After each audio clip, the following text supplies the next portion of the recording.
మదనపల్లిలోని సోదరులందరికీ కూడా నమస్తే. మీ అందరికీ కూడా ఒక విన్నపము.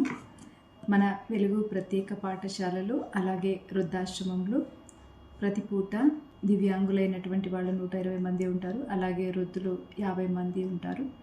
వాళ్ళకి 3 పూట్ల పోషణ ఇక్కడ జరుగుతూ ఉంది. ప్రస్తుతానికి మనకి సిలిండర్స్ స్టాప్ అయినాయి.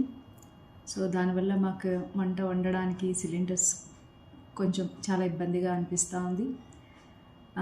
కాబట్టి మీ అందరికీ ఒక విన్నపము, అడిషనల్ సిలిండర్స్ ఉంటే లేదా మీకు సిలిండర్ ఉన్నప్పుడు ఫుల్గా ఉండేటప్పుడు సిలిండర్స్ మాకు వెలుగు స్కూల్కి ప్రొవైడ్ చేస్తే మీరేమి అది ఖర్చు చేసినారో అది వెలుగు స్పెండ్ చేస్తుంది. దయచేసి ఏం అనుకోవద్దండి, ఎందుకంటే ఈ పరిస్థితి క్రాస్ చేయడం మాకు ఒక ఛాలెంజ్గా ఉండదు. మీరు ఫోన్ చేస్తే ఎక్కడ చెప్తే అక్కడ వచ్చి మా వాళ్ళు కలెక్ట్ చేసుకుంటారు. సుమారు మాకు ఈ నెలకి 15 సిలిండర్లు అవసరం ఉంటాయి. అందరి సహయోగంతోనే ఇంతమందికి మేము సేవలు జరుపుతున్నాము. సో ఇది కూడా మమ్మల్ని అర్థం చేసుకుంటారని, మీ అందరూ సహయోగాన్ని అందిస్తారని విన్నపిస్తూ థ్యాంక్ యూ.